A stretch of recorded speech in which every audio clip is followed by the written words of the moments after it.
Good morning, ladies and gentlemen, and welcome back to the All-American Savage Show podcast. I am your host, a hostess with the mostest, my beautiful heterosexual bearded Jewish life partner, Josh. And by the way, Alec killed a guy and Van Taylor got his butthole licked. He sure did. He sure did. I feel like we should bring that back. We can't let the classics die off. We just can't do it. Gotta circle back around. Got to circle back around and do it. Isn't that right, Saki? That's true. Yeah, I got banned on Twitter. Now, okay, before everybody goes, oh, really? No kidding, John. Now, this was for an actual joke. This was for play on words. It wasn't for a account evasion or a suspension evasion like they normally get me for. This one is on the John Burke 1984 account, and I've appealed the suspension, and I have hopes they'll actually reason with me on this one. Because some stupid liberal was just like coming at me and saying like all kinds of, like, you want to stone the gay people. And I was like, yeah, I do want to stone the gay people. And I literally wrote, I do want to stone the gay people, space, pause for dramatic effect. And they said, with Shell Shock CBD Delta 8 products, that is the biggest veteran. It was like a promo. Yeah. It was like a segue. It was a joke segue into a promo. So I instantly got account suspension on that because it was essentially calling for violence. It was a joke. I'm really hoping they're going to overturn this because I had like almost 2,000 followers. I was building it back up again. I got some shout outs from some names and shit. But I'm like, oh, come the fuck on. This is comedy, man. So I think that was more so of a, they picked the words up in the algorithm and they instantly banned, versus like any idiot can take a look at that tweet and see it was not me actually calling for the stoning of the gays. Yeah. Instead, I just want to get the gays stoned. Just want to get them stoned. From shellshockcbd.com. Oh my God. Bro, you can't even joke these days. It's fucking ridiculous. But that's where we are. Hey, if you're watching on Rumble, big thank you for tuning in. Make sure you hit that plus button or the thumbs up button. That helps us boost us up in the algorithm so more people get eyes on the show and more people start listening to the podcast. And we're very grateful for you to do that for us. It means the world. And don't forget, for the rest of this month of December, code JOLLY is going to save you 25% off of any of the sample products we've got. And did I mention you also get this badass Shell Shock koozie? That's right, free of charge. Code's JOLLY for the rest of the month will get you 25% off of any free sample as well as this free koozie. Keeps your beverages nice and cold or hot or whatever the fuck you want them to do. It'll do it. Holding a can never seemed so easy. You do it much better than I do. And kick back with a nice cold rip it and a Shell Shock koozie. What's going to be in your wallet? You're going to like the way you drink it. I guarantee it. That was comfortable. That was weird. Oh, my God. So a big thank you for everybody tuning in today. Oh, man, dude, I had, for the first time, I cooked last night the flank steaks from the deer we just killed. Actually, it was last year's deer, excuse me. And so I get it now. I totally get it why everybody, because normally I do the hamburger meat and I've done the back straps. Yeah. Haven't done the flank steak, and bro. Is it good? I cooked it on there a little too long. It was more of a medium versus a medium rare. Yeah. Oh, sweet baby Jesus, it was so good. It was so good. I'm telling you. I'm telling girl, that meat was so good. Made me want to call up my mama and smack the shit out of her. No, it was delicious. Oh my God. Even the girlfriend was like, doing her dance. I was like, yeah. I want to try it this weekend. Do what? I'm going to have to try it this weekend. Oh, you should, man. I seasoned it with grill your ass off as per the norm. And just, so juicy, so tender. Oh, so melt in your mouth. You just want to take it home and tuck it into the bed and fuck it like it's just a little hoe and slap a ring on it and marry that shit because it's just so good. You don't want to let it out of your life. You'd be stupid to. Why would you do that? Why anybody listens to this show, I have no idea. I have no earthly idea, but here they are nonetheless. It's great. So anyway, hopefully I'll get my account back. And if I don't, I'll probably make another one. I'm not going to lie. I'll probably make another one because I do get a lot of great clips off of Twitter. There's a lot of insanity on the Twitter sphere, and I don't want to miss out on it. It's so much fun because over in like Truth Social, which I'm still there, it's just John Burke over there. It's like sitting at the old people's table. It's still great. There's still a good audience. I got like almost 8,000 followers over there. But it's just like, I'm surrounded by the MAGA cultists. Is there really, there are a lot of good people over there. Yeah. But good Lord, the boomers, they're still sharing the, if this gets 10 likes, Jesus will heal a child with cancer. It's like, you people still exist? Like you're like the dinosaurs of the internet age. Like you still exist. You still fall for this bullshit. And it's some blue-haired bimbo out of fucking northern Kentucky. And she's like, I'll make sure I gotta show my love for Jesus Christ, my Lord and Savior. I'm gonna share this. Brenda, get behind this and hit a like on that. We try and get this little girl cured of cancer. Now, what's y'all's problem? Come on now. And you're just like, I bet you voted Romney, didn't you? I bet you did. I bet you vote for those types of people because you're just that stupid. Yeah. Yeah. Yeah. Yeah. And before I forget, folks, hey, you remember Twitch? Those cocksuckers? That's right. You can't touch me now, you fascist fucks. Hey, if you want to support the show, say like you enjoy the podcast, okay? And yes, I'm doing a sales pitch right now. Deal with it. This is how we make money. Say like you enjoy the podcast and you can't really buy Shell Shock products because maybe you're just too scared of popping hot on a drug test. Even though we do have the THC-free products, you can head over to Locals and subscribe for $4.99 a month. And by the way, big shout out. We had a subscriber last night for $50 a month. Holy crap. Thank you from the bottom of my heart. Thank you so much. That goes towards the show. We appreciate that very much. So if you want to support us, it's like $4.99 a month. That's literally it. What do you get for it? Jack shit, nothing. Just show your love of what we do here every single day because Josh and I, we have a business to run, but we also enjoy getting to do this, sit here and talk politics. It's a great time. We try and make it entertaining for the people. We even take calls now, which is great. So if you want to show your support, it's $5 a month. Guys, come on. You spend that on a subscription to Grindr. Like, come on. Seriously. Come on. Oh, man. So again, in that Locals link, it's just right there. You can tap that Locals link. It's on the Rumble page. I do love that. And we really appreciate your love and support financially to show the podcast that you love us. And we're thankful for that. So again, that is on the Locals community.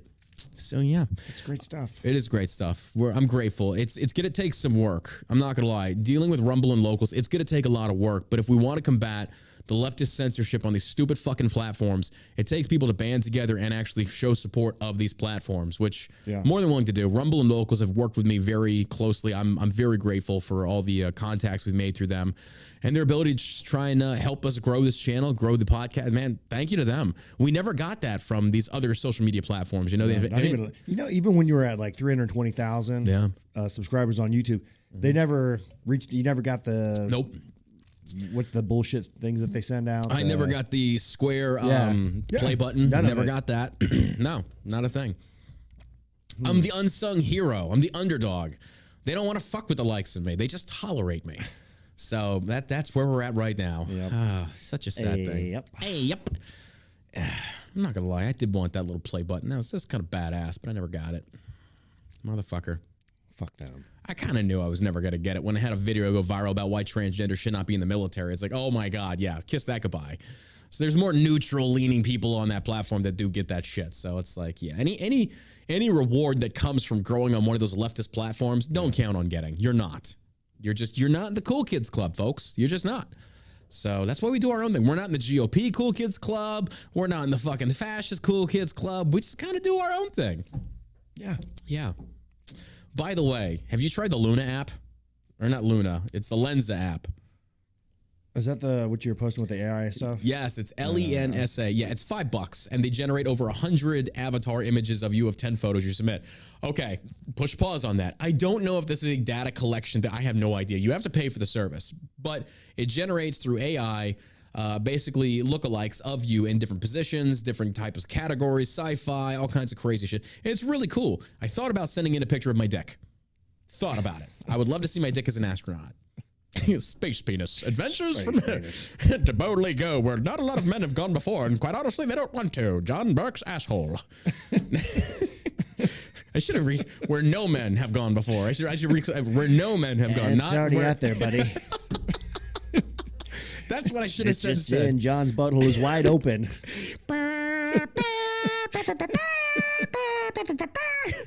To boldly go, make it so number one. Is that a hemorrhoid? Set phasers to what the fuck? Oh my gosh. But yeah, I did that. I woke up at 5 this morning, has a really bad stomach ache. And of course, I was doing my morning constitution on the shitter. tweeting out, catching up on the shit we're going to talk about today. And I was like, you know what? Fuck it. I'm going to do it. And I'm not going to lie. They turned out pretty fucking badass. I'm just like, dude, I would totally like read a book with that guy on the cover. They look good. They did look good. I was like, shit, I'd fuck the hell out of me. It's like a Call of Duty character skin. I'm not even going to lie. I'm going to suck my own dick for a second. Like, this is amazing. Does it look gorgeous? Oh my God, the jaw. Even I wanted to fuck it. It's like, I wish I had a vagina so I could sit on that thing. Maybe I should transition so I could fuck myself. This makes no sense. Right. So we're going to stop. We're going to stop. Okay. Oh my God. And this is why we'll never see 1,400 live listeners again. Probably true. Oh my God. But anyway, I appreciate everybody being here. So let's go ahead and get into the news, folks. Philadelphia gas station owner hires security armed with AR-15s to protect store by saying tired of this nonsense. A gas station owner, Neil Patel, said they're forcing us to hire such heavily armed security. A gas station owner in Philadelphia recently hired security guards armed with AR-15s or shotguns and decked out in Kevlar to protect his establishment from the city's rampant crime.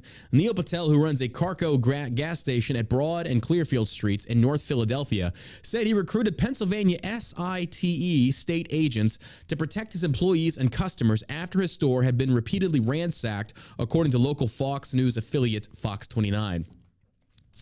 He said they are forcing us to hire the security, high-level security, state level, Patel told the outlet. We are tired of this nonsense, robbery, drug trafficking, hanging around gangs.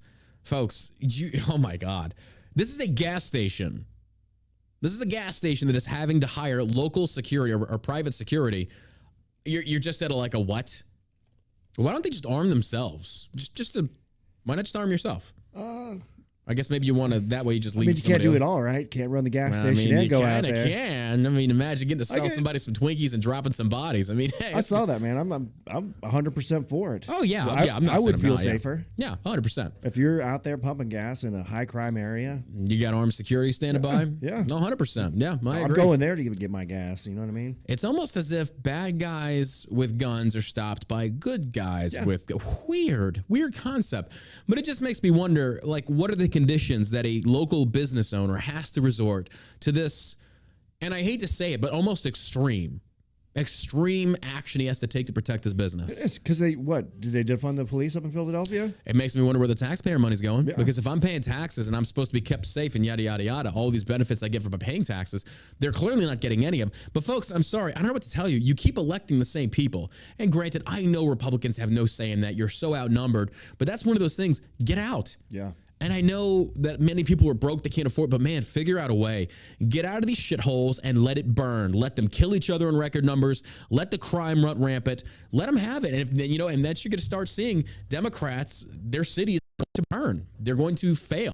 The local economies are going to drop. Yeah, and you're going to have massive just go and see. We went up to go be in Andy Frisella's podcast in St. Louis. We walked around gentrified areas. It was just like, bro, what? These are beautiful areas. And sure as shit, home populations through the fucking roof, crimes through the fucking roof. Businesses can't sustain fucking business because we've already seen California, CVS, Walmart shut down locations due to crime. No wonder. So you're kind of responsible for your own community. And when the violence and the crime is so high, businesses aren't going to tolerate it. Why am I going to risk my livelihood to make a dime when I'm literally putting my life on the line? Fuck that. I get it. I totally get it. So it's like, I think your better bet. Pack up what you got and get out. Go open up Texas. Move door. Mm-hmm. It's predominantly red state now.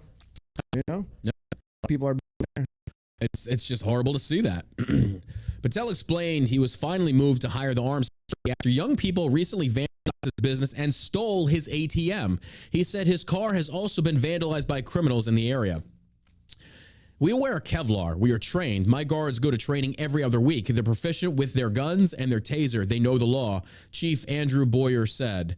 Local residents and neighbors were reportedly of mixed opinion regarding Patel's decision to deploy such heavily armed security. I listened to them, but according to some people, violent people, they carry the guns. They're not afraid of them. This is the protection for the neighborhood and the customers, said Patel. Patel added that his business has stopped experiencing any incidents of loitering or other crimes since he beefed up security. And you take one look at this, and if you're watching on Rumble, you can see the actual images of the gas station. And this doesn't look like a bad place. You know, the armed security standing there what looks to be a... well, you see the images of the his gas station when it was ransacked. It just shit all over the floor. Boxes pulled from the shelves. Stands toppled over. And yeah, of course, I get why this dude's doing it. But you got a black gentleman in a security outfit. It looks like, I can't tell what he's carrying. It looks like it's a... I can't tell what that is. It looks like something of a 9mm caliber, but I don't know. But either way, you see this guy standing there. Just, you know, he's got a pistol on his right leg. Just pulling security. Just like a regular cop would, and that's what it takes. Yep. You know, good for him. Number one, good for this guy. I mean, he's smart by doing this. Yeah. He's going to increase customer loyalty. He's going to increase customer trust. And these security guys, you know, hopefully they can live up to their reputation from why he hired them, to where if shit comes down, these motherfuckers go ham on them. Yeah. And that's what it's going to take. You start, and folks, I'm telling you, it takes you killing off these pieces of shit. Unfortunately. Yeah, because the criminal system is not going to do its job. The justice system is not going to do its job. Well, we're going to rehabilitate. There's no rehabilitation. You're just releasing these idiots early, and they're going to go right back out on the street and become repeat offenders. They don't care. The system does not work. So what are you forced to do? It's almost as if, like, you know, people kind of take matters into their own hands and shit starts happening. Communities start coming together, and you start saying, not here, and what do you know? No instances of loitering, no other issues at its place. How about that? Yeah. It's almost like guns work as a good deterrent. That's weird. I don't know. They're saying the audio's mic is cutting out. What is up with this microphone? Yeah, I know. It sounds fine to us. Yeah. It's weird. They said it's doing it on YouTube as well? Audio is definitely acting out what they're saying. We'll just have to keep going. Let me back off the mic a little bit. Maybe it's just because I'm too close. I don't know. But anyway, I don't blame this dude. I don't blame him in the slightest. No. That's unfortunately what you got to do. It's a good move. It is a good move. It's a very smart move. Well, folks, you got this article. A group of 10 GOP patriots push back on McConnell. Democrat push to include JCPA in the NDAA. Amid a last-ditch effort by media lobbyists to insert Journalism Competition and Preservation Act, the JCPA, a bailout for the mainstream media derided across partisan spectrum, into the National Defense Authorization Act. Again, this is another omnibus-style bill. There's so much shit they just add to this thing because you have the crux of it, which is the defense spending, and they're going to try and tack on all these things onto it. And this is why we need single-issue bills that fixes all of this. It fixes all of this. But why would they do that? Why would they do that? Because it makes sense, and our government does not do what makes sense. They never have, and they never will. No, they do what's beneficial for themselves. 100%. And, I mean, they have their own special interests that go on, that they tack on to that stuff. So it's like the billions of dollars that went into Ukraine. Oh, 100%. It's ridiculous. Yeah. I mean, they just pay themselves out of that stuff. Yeah. You just can't convince me that they don't. Well, come to find out that, like we said, that FTX, whatever that scam was, there was apparently GOP members on the take as well, McConnell included. Yeah. And we just sit here and we see this, and it's like, how do we keep voting for these idiots? I'm at a loss. How do we keep voting for them? Who's voting for them? That's a good question. Who is voting for these people? I mean, that dipshit was putting money into an Alaska race where it was two Republicans going at it. But that just tells you it's because he wanted his Republican. Yeah. So it wasn't so much as like, hey, we got a right-leaning person over there, which is great across the board, but he wants his person. So we diverted funds for that. Just such a waste. But apparently the Herschel Walker-Warnock race right now is so close. They're saying it's very close. Dude, these people that keep making fun of Herschel Walker and how he talks, did they see Fetterman? Did they watch the Fetterman debate? I mean, that guy is You're asking for intellectual consistency. That doesn't happen with liberals. He's like a full-on Mongoloid. You know what I mean? Like talking about fracking. Remember that? I mean, he wasn't even stuttering. He was talking about fracking and how he supported it. I don't support, but I support fracking. Yeah, it's out of control. These people are just not there. This just goes to prove that Democrats, by and large, would rather see the ship sink than have a Republican in charge. I'm telling you. That's how. Like even sitting members of government that are talking about how Herschel Walker talks.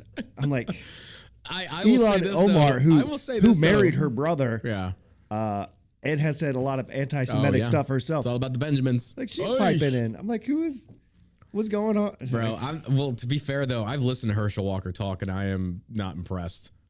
I mean, I get it. Sure, I know. fine. I Maybe know. the guy's he's not the most eloquent speaker, I but definitely don't think he's going to be the strongest politician we have in there. Did you see Fetterman? I know. Wait, why are we comparing him to Fetterman? Have you heard Joe Biden? Of course I have. Every time that guy gets up to the mic, it sounds like can't we just at least acknowledge that we can do better? Like, we need better candidates. This is ridiculous. I would rather have some intelligent types in the office.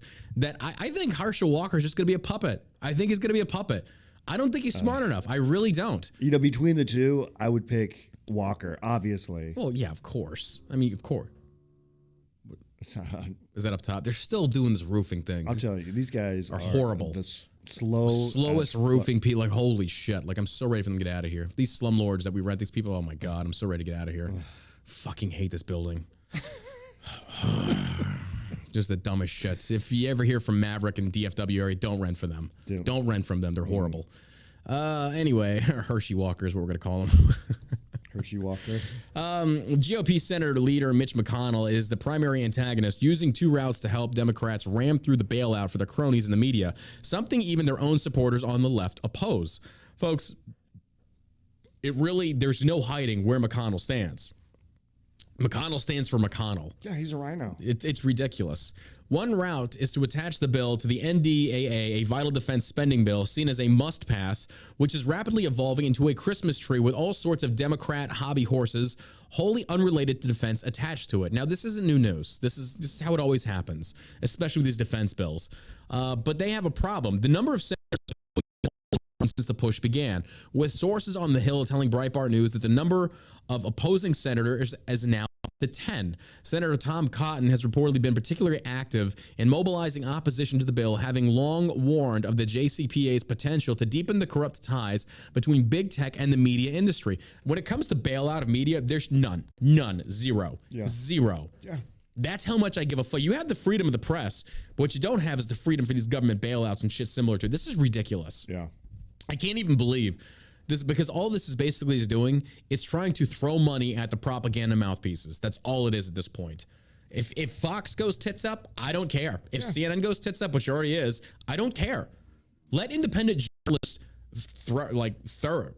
flourish. They're very thorough. They're very fact-based, because if they don't, they're done. Whereas you have these massive networks like Fox and CNN, MSNBC, they're too big to fail until you become like CNN and you are busted nonstop time after time of just promoting nothing but lies and hit pieces. Well, of course, you're going to have a CNN. But when it comes to individual journalists, they've got to be on target, because one wrong story with any kind of bias, you're done. People are like, okay, he's automatically leftist, done. Automatically he's on the right, done.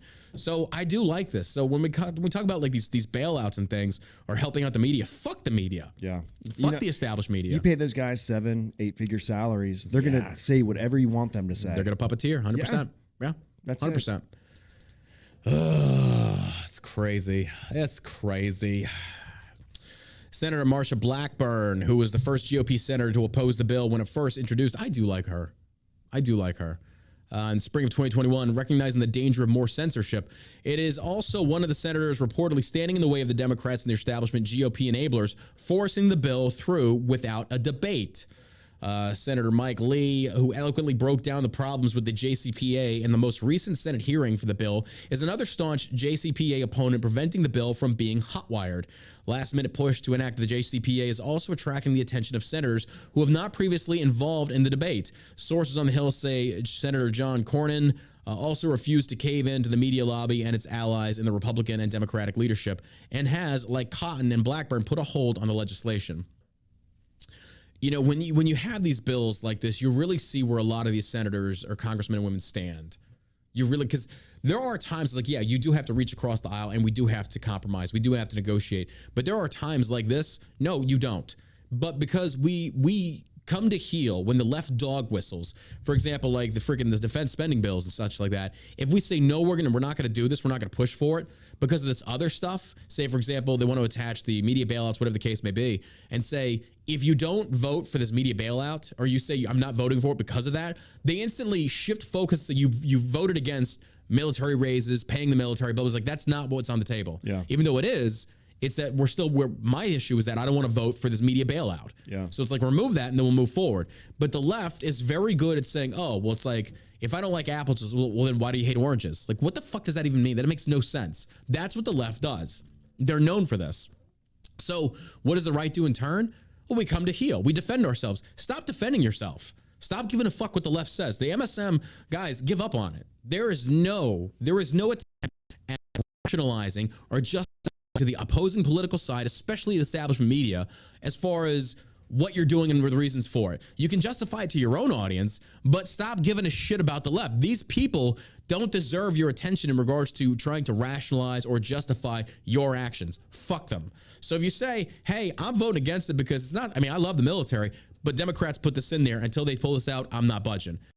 Get pitbull with this and take the beatings you're going to get. Well, you hate the military. That's not true at all, but whatever you want to believe, I don't give a fuck. Like, I don't value your opinion. Say what you want until this gets changed.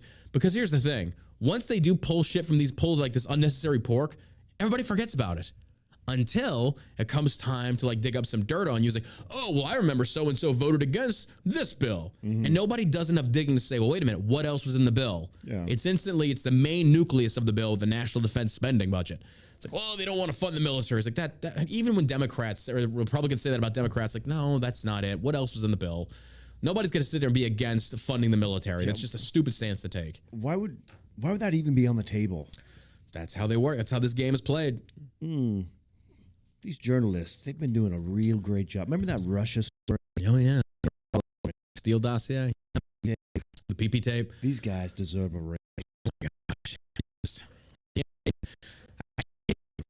Folks, you thought like the racism was bad in this country. Well, apparently now white people are turning sharks racist. Great whites. I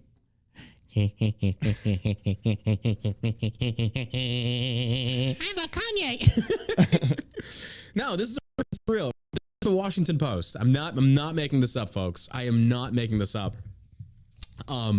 Shark Week lacks diversity. This is from the WAPO. Overrepresents men named Mike, scientists say. Oh, the Jamals. Where's the Jamals and the LaQuishas and the LaToyas, the Fernandez? Get the fuck out of here. Like, I'm sorry. If you're a scientist, can you imagine being the scientist or the data analyzer that's sitting there in front of his desk just typing away, hey Bob, I got a story for you here. I need to do some investigating and some research and data analysis on men named Mike that report for Discovery Channel. Dude, I've met... He's like, there's cancer, there's lymphoma, there's all these other things, but no, let's focus our scientific minds on this. Mike isn't an exclusively white name. There's plenty of black people named Mike. Yeah. Bro. This is like such a odd thing to bring up. This came to us by Daniel Wu, December 5th, 2022 from WAPO. Research discoveries programming overwhelmingly featured white men as experts. And do you know why? As far as Shark Week goes, because it's in the ocean and black people don't like swimming. This is a very commonly known thing. Are you fucking kidding me? You're going to get Jerome out there like, look at that, there's a shark out there. Like, that ain't happen. That's a joke, of course. Everybody's like, oh my God, like, it's fucking hilarious. But this shit right here is bullshit. This is the dumbest thing I've ever fucking heard. Overwhelmingly featured white men as experts while emphasizing negative messages about sharks. Because they're sharks and retarded liberals like you are kind of like, well, they could make great house pets. What are the sharks' pronouns? Look, I respect nature. I don't litter. I don't fuck with the natural order of things. I believe that there is an ecosystem in place and we should not mess with that. And that's why I do believe in protecting things like the rainforest and endangered species. I am a big proponent of that. I believe in that. But my God, man, there is nothing wrong with showcasing the natural instinct of the ocean's biggest carnivore. Stay away from white sharks or great whites. Now, the black ones, they're okay. They say the killer whales, which actually I wouldn't even fuck with those. I wouldn't fuck with any of them, to tell you the truth. Yeah. Because I remember reading an article that talked about killer whales are more of an inquisitive nature, but can still instantly turn on you versus the great whites. Now, here's the deal, man. These are wild animals. These are wild and no, just no. Like people say, you want to go swimming with the sharks? No, I'm good. I'm good. You know why? Because there's a luck and then there's Burke luck. And my luck is I'm getting my dick bit off, and that's all he's gonna take. He's just gonna leave me a eunuch. I wouldn't do that or play with an alligator. Hell no. Any of that stuff. I am perfectly fine looking at those things through a glass window or whatever in a dive tank. Like, nope. Not even a dive take. That doesn't Fair enough. Yeah. Not even. That's how horror movies get made. 100%. Yeah. Would you go swimming with a dolphin? Yes. Yes, I would. Okay. Dolphins are. What is that? What was the clip from South Park? Dolphins are intelligent and friendly. Intelligent and friendly and some rye bread and some mayonnaise. Fuck you, cat. My childhood in a nutshell. All right, let's keep reading this bit of just insanity. Lisa Whitnack loved sharks as a kid. Oh, here we go. Here comes the victim. Here comes the victim of the white patriarchy. Is there a picture of her? How much? Lisa Whitnack loved sharks as a kid. Spent rainy days leafing through a guide to Sharks and Reader's Digest. Every summer, well, that tells you her age. I remember Reader's Digest. Every summer, she would watch Shark Week, Discovery's annual TV event that spotlights the ocean predator with 7 days of dedicated programming. And we watch Shark Week for the same fucking reason that we watch NASCAR, to see some bad shit. Because that's why. That's like social media in a nutshell. That's the news in a nutshell. We thrive off of drama and controversy and things such as this. So why do we watch Shark Week? To see the shark attacks. It's okay to admit that. I want to see it too.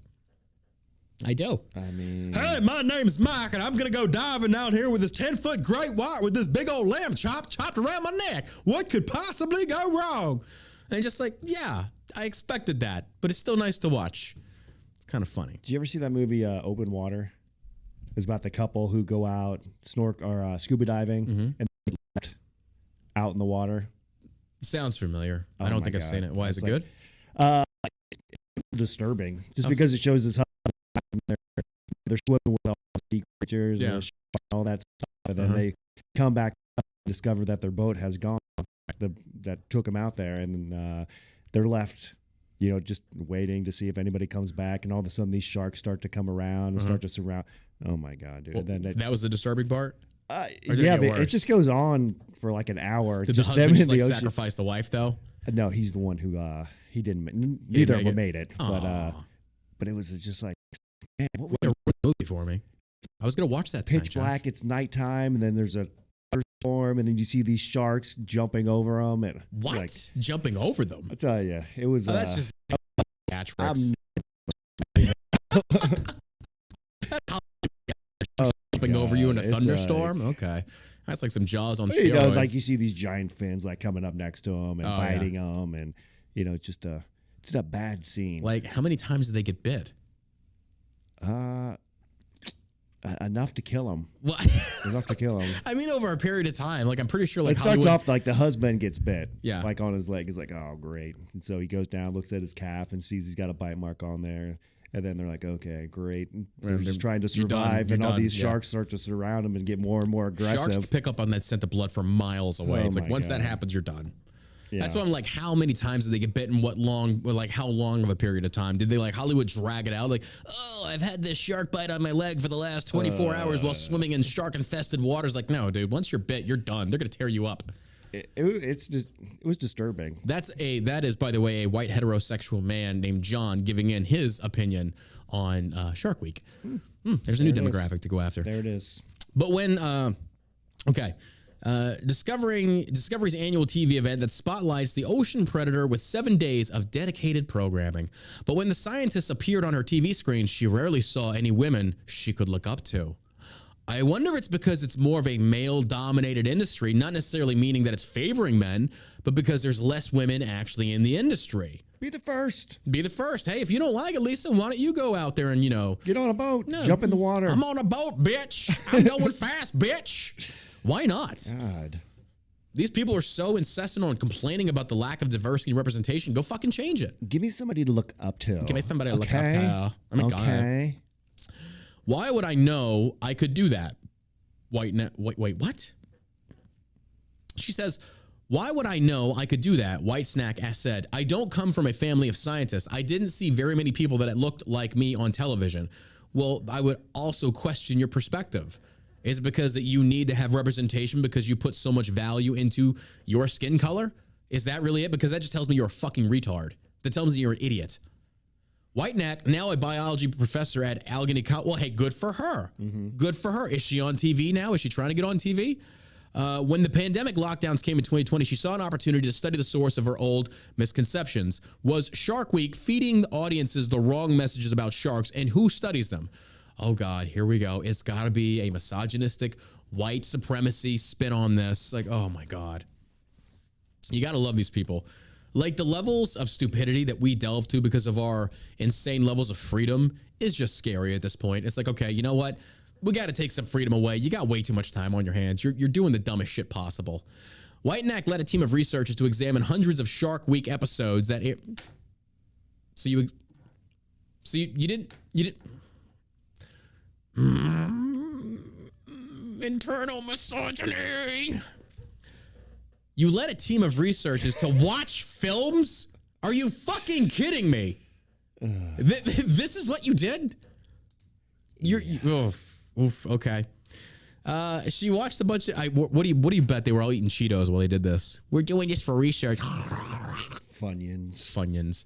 Shark Week episodes that aired between 1988 and 2020. In a study published last month by the Public Library of Science, their research claims that Discovery's programming emphasized negative messages about sharks, lacked useful messaging about shark conversation, and overwhelmingly featured white men as experts, including several with the same name. The programming featured more white experts and commentators named Mike than women, said David Schiffman, a conservationist at the Arizona State University, who was the co-author of the study, aka a fucking simp. I am being completely honest with you. My hand to God. When a scientist comes on a show, or say, for example, a marine biologist, like in Shark Week, whatever the case may be, I've seen actually a lot of women. Now that I actually sit there, I take pause and I think about it. Not a lot of black people, I'll give her that. But I have seen a lot of women, especially like free divers.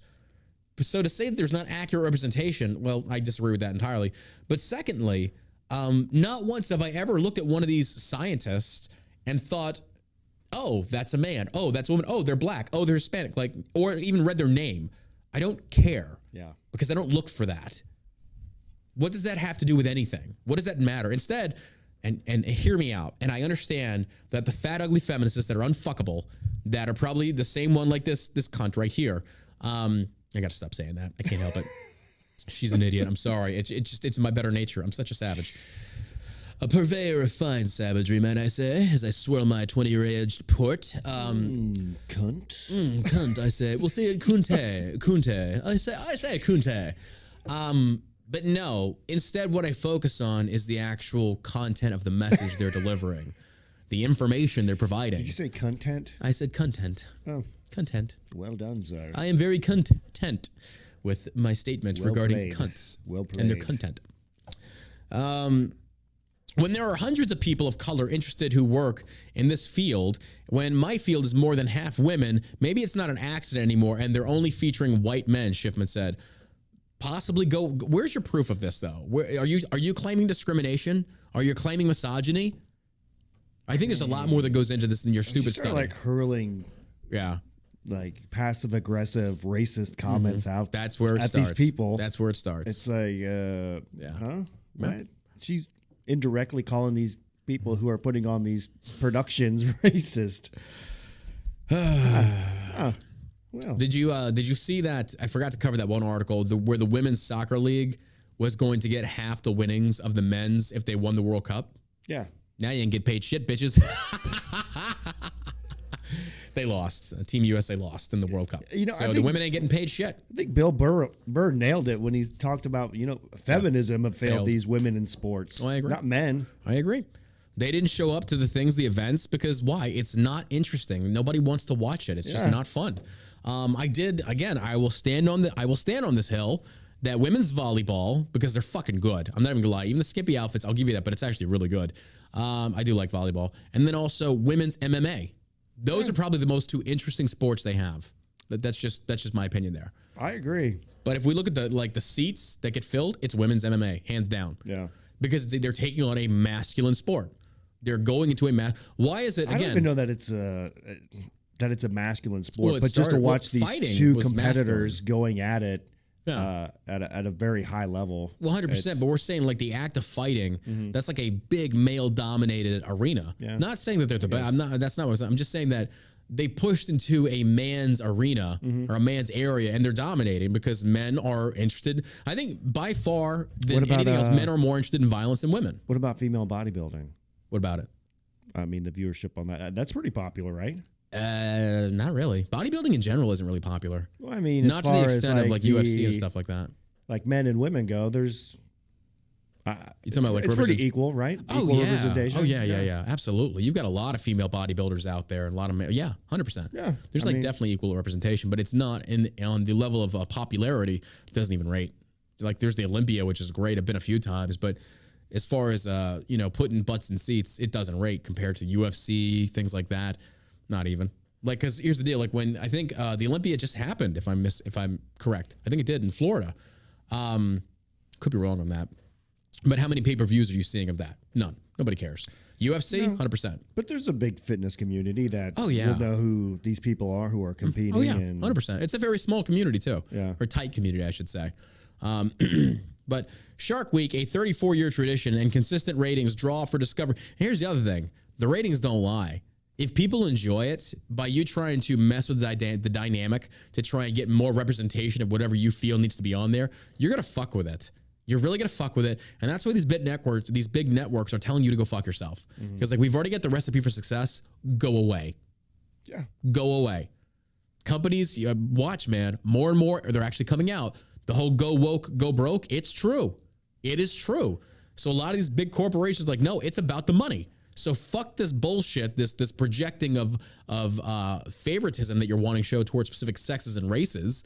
We're not having it. If it works, don't fuck with it. So again, this is just ridiculous at this point.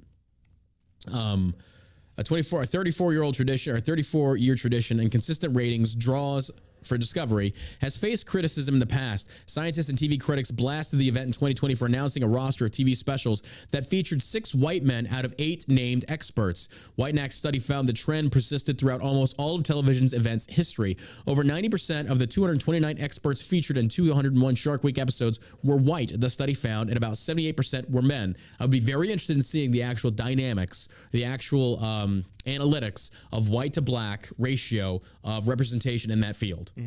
I think that's definitely something I'm interested in saying. You know, there's a lot of in the comments here. Kyle says women's pole vaulting is great. Gymnastics. We're not talking about porn, dude. Was it Kim over here? She played softball. I mean, these are not sports that are like heavily invested in. No, but I'm not saying that they're not interesting to watch. Complaining about it. Huh? There's nobody's complaining about it. No, true. But also at the same token, it's just like the women that complain the most usually get the most attention, hence the women's soccer. Yeah. It still blows my mind that those women would have gotten half of what the men won in the world. Like, that's just appalling to me. Why should, again. Seems very entitled. No shit. Yeah. Where have we seen that before? Reparations? Oh. Weird. But again, this is where we're at as a society. People become so spoiled and drunk on this bullshit, and people feed into it. And that's why it's like, tell these retards to go piss up a rope. Evan says women's cooking is my favorite. All right. Well done. Well done, sir. All right, let's go ahead and take some calls before we move on to the next thing, or I'll segue to the next thing. The number is 214-817-1689. If you got something to say about what we just covered topic-wise, feel free to call in. Again, that number is 214-817-1689. The next segue we're gonna push into is Kanye West's petition to ban rappers' music from Spotify, and Apple Music has reached 50,000 signatures, which in the grand scheme is not a lot, but that's where we're at. Say something that they don't like, and they're going to try and ban you on all these platforms. And I'll be very interested to see what Spotify does, because remember, Spotify did not ban Joe Rogan. Yeah. They refused to. All right. Get a caller. Yellow. Can you hear me? We got you loud and clear. What's going on, my man? Hey, how's it going, guys? Figure I'll let you know who this is. It's okay. It's from the Instagram. How's it going, guys? What's up, homie? Just met you at Mathis's wedding not too long ago. Yeah. So I'm going to make this real quick. The JCPA or whatever the hell it is they're trying to attach to the bill. So I kind of look at this from a, I guess, actual free market standpoint. Okay. If the media is failing, why the fuck is the government trying to dump money into it to keep it afloat? Mm-hmm. You know, let the market take its course, and if the shit tanks, it tanks. Who cares? Exactly. I agree, because then when you go in there and you counterbalance the free market, it's no longer the free market, because businesses must be allowed to fail. But I do see it from one side. Like, for example, when the airlines got their bailout, it's because outside of Walmart, I think the airline industry is like the number 2 or number 3 employer of most Americans. So if that sinks, you've got millions of people out of work. So I kind of see it from both sides, but at the same token, I just feel like what you're saying, I don't feel like we should be fucking with the free market. And I agree. I think that these bailouts, the banks have been bailed out, the airlines been bailed out, the media's getting bailed out. What about the small businesses? Where's their bailouts? Where's the help from the government on that one? But instead, these big, massive corporations, they get all these freaking subsidies, all these tax brackets, or all these tax subsidies and shit like that. And small businesses, what do we get? Just a dick up the ass. Oh, yeah. I was going to say, I mean, I know I've heard you talk about it quite a bit, and I probably should look into it a lot more, but my understanding is you guys in small businesses keep just getting kind of the Bohica method. Here it comes again. Yeah. Oh, 100%. The taxes we get hit with, it's just insane, dude. It's insane. For being a small business, this government, this administration is no friend of small businesses whatsoever at all, and not even in the slightest. But yeah, I just, like I said, I mean, I just wanted to share my thoughts on the that bill that's getting attached to the NDAA, and I guess I didn't really think about the how many people are actually employed by these media corporations. But there's part of me that's like, you know, they spent all this time damning people. It's like, you know what? Fuck them. Yep. If they ain't gonna show no journalistic integrity, fuck them. I agree. That's like they had their opportunity. The reason why they're failing is because their journalistic integrity is non-existent. Therefore, people stop tuning in, just like CNN. Appreciate your call, dude. Thanks for calling in. That's okay as Sergeant on Instagram, who's, by the way, does a lot of funny meme accounts. Like it's good shit. I love it over there. Appreciate your call. Taking some more calls, folks. Let's hear what else people have to say regarding the topics we've just discussed. And again, the next one is talking about Kanye's petition to ban. Bro. It's ridiculous. Right? Yep. Yellow. Hey, is this John? This is him. What's up, man? Yeah, my name's Christopher Ruck. This is my second time calling. Yeah, I just wanted to share my thoughts on the white supremacy shark. Go ahead. Well, yeah, honestly, I feel like this is the evolution of liberals. I mean, so here's my thoughts. John, you have a massive penis. Okay. I won't refute this. I'm not getting any fact checks on any social media platform. So I think we're good. I think it's been proven. Yeah. But yeah. And this is why I'll never be on Fox. Not even me, dude. But anyway, yeah, this is just the evolution of society. And honestly, what I'm thinking, eventually liberals are probably going to start having less and less kids because you know how they just dislike nuclear families the whole time? Mm-hmm. Yeah, I'm pretty sure they're just going to die off, probably like by 2050. But what do you think? It's an interesting take you got there because I did a lot of thinking about this. It's like, what are the chances? Let's talk about abortion in general for liberals, okay? What are the chances of two liberal parents raising a liberal child? Highly likely, very likely, especially two trans parents are probably going to raise a trans child. Two gay parents are probably going to, guess what, raise a, you guessed it, gay child. So when liberals want to perform the act of abortion, and we have the current liberals we've got now, I really don't give a fuck about them. I don't like them. These are the groomers. They could go off and die for all I care. So when it comes to abortion for liberals, am I really against it? I mean, technically it's depopulating one side that is pushing for pedophilia, grooming. This is the side that is basically tipping America over into the ocean. So the other part is, though, if there's just one life that is saved through these anti-abortion methods that don't turn out to be liberal, is it worth it? And the answer is definitely yes. So that's why it's like, ugh. Part of me want to be like, yes, fuck liberals, let them murder each other off. Let's bring more conservative children into the world, more voters. But again, I know that's the lazy man's thinking. I would love to go down that road, but unfortunately. Yeah. Yeah, especially in the big cities like San Francisco. Yeah. I don't really see many people wanting to raise a child there. Oh, God. No. And I live in Washington State. Yeah. In Washington State, Seattle. So, like, they want more police officers, and I am going to be a police officer. I'm actually taking an internship. Oh, nice. They want people like us over in Seattle, but it's just not worth it. No. There's, like, no. And the other thing is that the Seattle City Council, sorry, I'm changing the subject here, but. You're good. Yeah. Seattle City Council, they defunded the police.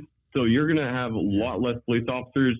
And the police officers that they do hire, well, you're just going to have another Derek Chauvin. Yeah. And do you really want to raise a kid over in an area where they defunded the police? Hell no. Oh, 100% agree. No. You're going to get, like, if you have increased qualifications for said positions, because I know Dallas back in the day, you had to have like at least a minimum of a bachelor's, I believe it was, to even get hired on in that department. So you've got a good criteria for selection. That went away. So your caliber police officer, aka trainability, and willingness to actually go out there and do community policing has dropped just massively. So now what are you left with? You're left with these just poorly trained, uneducated officer candidates that realistically have no business being there. These are not the people you want guarding your community. They're more subject to bias. They're more easily influenced. They probably don't have the best training because honestly, when they want to defund the police departments, it should be actually the opposite. And we should be restructuring a lot of it to where they're focused on more training, the quality of officer being hired. And just like in the military, you know, every 6 months we had to qualify with our weapon at the range. At least once or twice a month, you're going to the range to shoot and practice. Police officers, it doesn't happen like that. They're lucky if they can get in there once a year to get in there and do a requal, which we should change that. And there should also be a strictly enforced PT as far as physical training. If you are an overweight officer, you should not be allowed in there. Like, you should be kicked out. But until we see these recruitment standards actually increased and see the standards to remain on the force actually enforced, this is what you get. And that's why I feel like liberals do have some play with their whole I don't like the police. I get it. But and the other their solution to this is to defund it. That's the wrong thing. The Republicans, and this is me coming from a former Republican, the bootlicking is so strong with there. It's like, well, you can't criticize the police at all. Yes, you can. 100% you can. And if anything, COVID really showed us where a lot of these constitutional cops supposedly stood with these lockdowns. So no, I don't trust the police. I don't back the blue blindly. I feel like when you do the right thing, I will back you. When you don't do the right thing, you're on your own. Yeah, I'm going to be a cop in areas that actually do support the Second Amendment. I do not. I'm more pro-gun than I am pro-cop. Yeah. I'm going to be a police officer in two-way sanctuary areas. Yeah. So, yeah, Seattle, fuck you. I don't know, nor do I care how much you want me. I'm not joining you. Yeah. So, for Yakima County, where I reside in Washington, Sheriff Robert Udell, love him. He's awesome. I'm pretty sure he's the one who wanted Yakima County to be a two-way sanctuary area. Yeah. So I don't really think or see any officers wanting to go in and enforce these stupid ass gun laws that have not done jack shit. Yep. Yeah. I agree. But unfortunately, in places like Dallas, we do have officers that are for the enforcement of anti-two-way laws. I saw it in Fort Worth. I forget what the deal was. It was on Facebook like 2 or 3 years ago. There was this Fort Worth cop on there posting about the potential of going in and taking people's weapons. And he was excited about it. And I called this motherfucker out, and he got all kinds of hate shit for it. And then they like begged me to take the post down. I was like, no, fuck you. You're a cop. You're sitting there. You're selling out the Constitution. People need to know there are people out there like you that exist, and they need to be warned. But appreciate your call, bro. Thank you for that. And then good luck on being a cop, man. I appreciate it, dude. Thank you so much. Thanks, buddy. Taking more calls at 214-817-1689. I'm going to go turn up the AC real quick. Josh is going to entertain you for a few seconds. Don't choke, Josh. You got this. All right. We're going to do this, guys. Got a call coming in. We're going to go ahead and take it.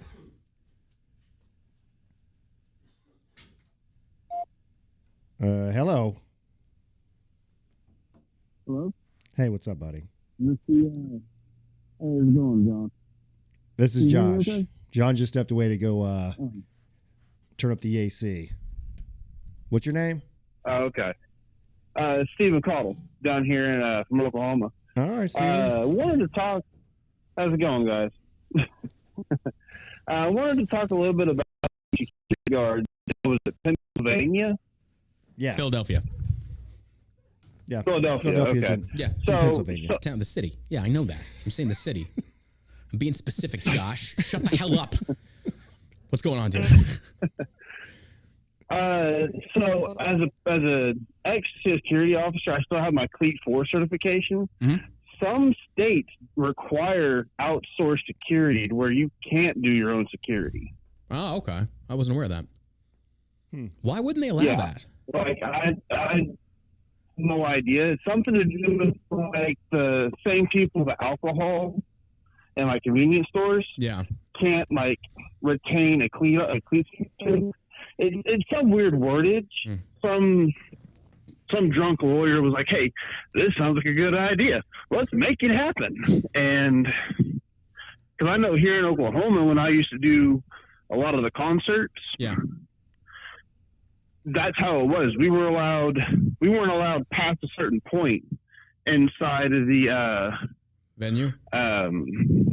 yeah, and you couldn't go past that point. And if we did, we'd get our cleat certs yanked out from underneath us, and we'd lose our job. Okay. I wasn't aware of that, but no, I guess maybe. Thank you for your call, by the way. I think that makes sense as far as kind of like you have to outsource it, so maybe you're not going to hire security that's biased, perhaps. But even still, that's the whole premise why you probably hire security to begin with. Yeah. Kind of like that store in Philly. It's like, it's his own stuff, his own possessions on the line. Of course, I'm going to hire security that's loyal to me. It's no different than hiring mercenaries, but I get the point behind it. I think it's stupid. Yeah.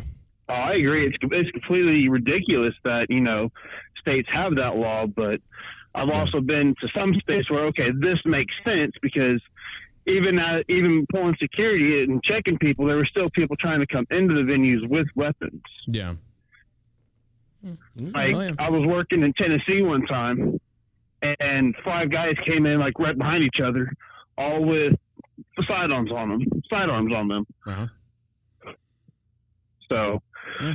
I don't know. It's one of those stupid laws that kind of like the stupid law. You can't walk backwards on Capitol Hill eating a cheeseburger on a Tuesday. Fair enough. Appreciate the call, dude. Good point. Well, let's go ahead and push on to the next segue. Kanye West petition to ban rappers' music from Spotify and Apple Music reaches 50,000 signatures. Over 50,000 people have signed a petition to Kanye West's music catalog removed from streaming services. At the time of writing, a Change.org petition launched by Nathan Gorgon has had as many as 55,900 signatures. The petition was set up Friday, December 2nd, after West made anti-Semitic comments while being interviewed by right-wing conspiracy theorist Alex Jones on his channel InfoWars. He says, "I like Hitler," West announced during his interview. He also, what do you got? I just like how he's just conspiracy theorist. Alex Jones, conspiracy theorist. He says, "I Like like fuck. Not a conspiracy." I will never forget. I will never forget Alex Jones's nervous laughter when Kanye's like, "I love Hitler," and Alex Jones like, ha, ha, ha, ha. It's like, oh my god, this is like peak cringe TV. It's like this is the greatest thing to watch. Like Alex Jones, I never in a million years would ever think I'd see that guy uncomfortable until you stick him next to a legitimate a black anti-Semite. You're like, God, holy shit! It's like this is like. It's like making a rock bleed. It's like, holy shit, it's possible. You can make Alex Jones uncomfortable? No fucking way. Sure shit. If there was one man in this world could do it, it was Kanye. Kanye was the man. That guy needs to be medicated. He just does. Careful, Kanye. I got sued for $1 billion. Yep. Despite Jones's attempt to say he did not believe West liked Hitler, the rapper cut him off and insisted that he stood by his views. He said, "The Jews, I love everyone, and the Jewish people are not going to tell me you can love us and you can." I'm not going to go through this again. It's just it's word vomit. It's word salad. He said, "I'm done with the classifications. Every human being has something of value that they brought to the table, especially Hitler," West added. I would very much like to see what Hitler brought to the table that was valuable. I mean, his ability to unite people, that's interesting. But do you unite. think of blue eyes? What do you think of the brown hair and the blue eyes? I think they are the perfect final solution. We will unite. And the strange thing about the tale of Hitler is that he did not rise to power suddenly. It took him 20, 25 years This was not something that just happened overnight. Germany didn't suddenly go, you know what? We need somebody in there that really understands the German mindset and the German pride. Who's this Adolf character? I like this guy. Hitler was he was a leader of many different things, many different organizations and movements for like 20, 25 years. He was even spent like some time in prison.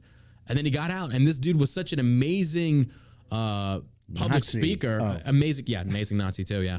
Just an amazing public speaker that he was able to convince people he basically used kind of like how the Germans were hamstrung after World War I. They were I think it was the Treaty of Versailles crippled them. It like hamstrung the Air Force. The Air Force was damn near non-existent. It basically meant that Germany had to pay back a lot of money, and they were no longer going to be a world superpower. Hitler did not like that, so he ran on the idea of German nationalism, and Germans were tired of that, saying, yes, we want to be a strong Germany. Hitler came in there saying all the right things, and then what do you have to have a successful story? You got to have a scapegoat. The Jews were the scapegoat. And Hitler... It was the Jews. It had nothing to do with the fact that we failed World War I and lost. It's the damn Jews. It is their problem. They are the reason. Makes no sense, but okay. We'll go with that. And the conspiracy theories are, well, it was the Jews. Whatever. Okay. But yeah, to sit there and, I get Kanye's, and I don't want to go back down this road, but Kanye's premise is like, well, as Christians, we should love everybody. Yes and no. Just yes and no. I'm not going to love Hitler. I'm not going to love Mussolini. Not going to love Stalin or Lenin or none of them for that matter. Or Clinton or Biden or Trump for that matter. Don't really fucking care. So just going to put that out there. Don't love any of them. Mm-hmm. Because I really feel genuinely deep down that as human beings, they're probably garbage. They're probably garbage. But then again, that's just me. Maybe I shouldn't have put Trump up there and the rest of them with, Mussolini and Hitler. Maybe a different category of very good businessman, very good negotiator. No, I but think this dude, you don't Stormy want to. Daniels. I mean, come on, bro. Like, You want to worship anybody. Yeah. You hope every president does a good job. Like before Biden took office, I hope he does a good job. Yeah. Probably won't. No, and he bro, didn't. day one is like, well, that went out the window. He's a complete and utter failure, just like everybody predicted. Yep. But you hope that Trump, if he takes office again, does a great job again. Yeah, I agree. As an American, that's what you should hope. You hope for, aspire for, agree, yeah. not just. I remember having a conversation with the liberal when Trump was president, and she had brought up the kids in cages. Yeah, she's like, "Oh, he's putting Who kids built in the cages, Joe." That's what I said. Right. I was like, those pictures that are circulating around are from Biden's administration, and she was just like, "He's a scumbag." Exactly. I'm like, well, don't. Just say he's a scumbag and don't, push lies. Oh yeah, that are false. Yeah, you can never have. Again, there's no common ground. Because I think what happens is they cannot get have so any good used faith to arguments. being able to have these gaslit talking points Yes. that have no truth or no merit to them, Yeah. and they're used to nobody pushing back on. But as soon as you say those pictures were from 2008, they're like 2012. Like, Yeah, because they were circulating those kids, those photos. You're right, because nobody really knew that until you start looking at like Getty Images and shit. Yeah. It's like, oh my gosh, this is back from 2008 administration. And of course, like you said, they are never going to acknowledge that. Instead, it's just a deflection. They do. Something. It's like, look, we get it. You hate Trump. Just Fine. say that. But let's argue the points here. And they can't do that. I had, again, before I got banned today, same thing with another liberal. Refuse to acknowledge. As far as the things Biden has done wrong. Instead, it's just a whataboutism or a deflection. Yeah. It's like, well, we can't have a conversation then. And that's why I know they're like, gas prices are coming down. I'm like, they're still like double what they were when Trump was in office. Yep. I mean, prices have gone up. Yep. There's no debating it. You could say they've come down from what, 4,000% up? They've dropped, thankfully, around here. But but it's not to where it was. No, God, no. And and if they're like doing some shenanigans on the side to make it seem like the prices are coming down, but they'll shoot right back up because you know what? They can do it. Well, they're projecting. They said it is going to go back up, and they said that in the next 6 months, we're going to see an even worse recession. Even more so of a worse recession. They've been saying that before the prices came down, dropped a little bit, that they were going to go back up because it was an artificial Band-Aid on a long-term problem that benefits the Democrats somehow. If Biden continues to pursue this deal with Venezuela, we're not going to get oil as cheap as we were getting it before. So the prices are going to go down, but not to the level they were under Trump. They're, probably around $3.50, $4, I can imagine. Because I don't know. It just depends what Venezuela's going to charge us. So that guy He's an destroyed idiot. that country. He's a fucking idiot. All these guys are idiots. Yep. Venezuela was like one of the most wealthiest countries in the world. And that fat D-bag just destroyed it. Yep. Next thing you know, they're breaking into zoos. Amazing and, what communism does. Yeah, that's communism. That's Amazing. socialism. They're like, oh, well, he didn't do it right. Like, well, who Anytime has? the government has the control of the Who's vast done it majority, right? they're not going to do it right. It's- China? Yeah. China, who has internment camps for their people? Yep. Have you seen those videos? No. There's people Oh, no, like, yeah. they're locking them up. I saw one video yesterday where a Chinese government official wearing a mask and full kit and shit, was going into this dude's apartment and taking his phone and going through it. Yeah. Like, that's what you want? And here's the thing. I feel like there's be a lot of liberals out there that would be okay with that as long as to detract from hate speech. As long as to eliminate hate speech, I think liberals would be okay with that. And that's why these are not Americans. These people that claim that they are of the American nationality, which to embrace American nationality is to embrace freedom and everything that is tied into it, to include the Bill of Rights and things similar to that in our Constitution. When liberals, by and large, say that, no, it's okay to forego certain inalienable rights for the sake of protecting other people, then no, you're not an American. And that's why I don't really care about you. So if you get killed for whatever reason, I don't care. You're not my fellow countrymen. You're basically, you're an imposter. Yeah. You don't even deserve citizenry at this point, in my opinion. Like, no, you just don't. You're entitled to that opinion. I mean, I don't think that you should be silenced. But at the same token, you should also, like, if you're starving on the side of the road, you ain't getting shit from me, dude. Yeah. You ain't getting nothing from me, because you would easily see me oppressed because of your narrative, because of the things you don't want to hear, which is just a difference of opinion. At root of it, it's just a difference of opinion, and you can't even handle that. You know, you saw all the videos that Project Veritas put out before the election about all these extreme leftists talking about rounding up Republicans and conservatives and putting them in internment camps, gulags. Yep. That's what they said. Oh, that was everywhere. That's what they said. Those were their words. Those are their words. Yep. And they stood by them. Yep. And the thing was, this wasn't just onesies and twosies. Yeah. These were celebrities calling for this. Yeah. And it's just like, bro. That's how they do it. To get these. Yeah, Kathy Griffith holding up a picture of a decapitated Trump.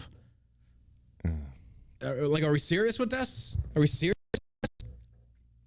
Come on. Cameron. Joe Biden refuses to visit the border during trip to Arizona. More important things going on.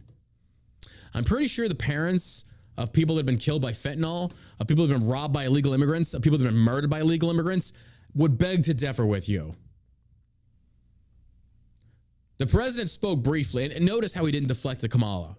Like, didn't he say when he first took office, this is going to be Kamala's thing? What happened to that? Where's Kamala? Where'd Kamala go? We got nothing at that southern border, folks. Her speech reading abilities are just horrible. Oh my God, dude. Horrible. She can't even read it off the teleprompter. You think that would be, you would practice that nonstop, right? If you're going to go in front of the whole world consistently. Yeah. You'd get up there, you would practice on it and make sure you didn't look like a complete idiot every time you go up there. But you just look so stupid. Yep. President Joe Biden on Tuesday said he would not visit the southern border during his trip to Arizona despite an ongoing migration crisis. The president spoke briefly with reporters as he left the White House for a trip to Arizona to promote new investments in semiconductor chip manufacturing. That's what you care about? More about? Yeah. What? We have a president that does not deserve this presidency. We have a guy that the French president is having to like guide around at that last summit he went to. It's a joke. It is a joke at this point. The extended handshake. Oh my God. Him just wandering around, holding the microphone, breathing into it as he's walking. And they condemn Trump for so much, like him doing in his speeches and shit like that, or drinking water with two hands. Meanwhile, you got Dementia Joe over here, wandering lost on the White House front lawn in his bathrobe with his dangle hanging out probably. It's like, somebody go get the president. Oh my God. Like Secret Service. Bill, Mike, look, I know you came over from Discovery Channel, but please, you got to keep a tighter rein on the fucking POTUS here. I understand the eagle has left the nest, but not naked, Mike. That is your fucking job. That's the problem. You know he probably smells like piss and mothballs. I have no doubt. That's his code name. Mothballs is on his way. Code name Mothballs. Code name Mothballs. Oh, good Lord. The president has stubbornly resisted visiting the border as the migration crisis continues to cripple the border communities faced by floods of migrants entering the country and claiming asylum. The reason that Joe Biden is not going to go near that is he knows this is a catastrophe. He knows that there is no redemption for this. So instead, what do? We pretend like it doesn't exist, and instead try and shift the public's focus onto something else regarding a battle that we probably can win. So basically, layman's terms is pay no attention to that border behind the curtains. Just don't look at that. Yeah. We're not going to acknowledge that. We got more important things. And that's why I feel like Joe Biden is losing a lot of the Southern Democrats. They're the ones that are mainly impacted by this in these border towns. Yeah, he's losing them. You know, but he doesn't care. Bongino had a good point that the reason why Biden isn't going down there and they're not doing any, videoing down there is because they're probably afraid, like while he's up there giving a speech, that you'll see illegal immigrants jumping over the fence or crossing the border illegally. I have no doubt. Yeah. I have no doubt. Like, you know what? That's a great point. I think that I think it goes more in depth to just the idea of like they don't want to put any more spotlight on the biggest fuck up they've already got.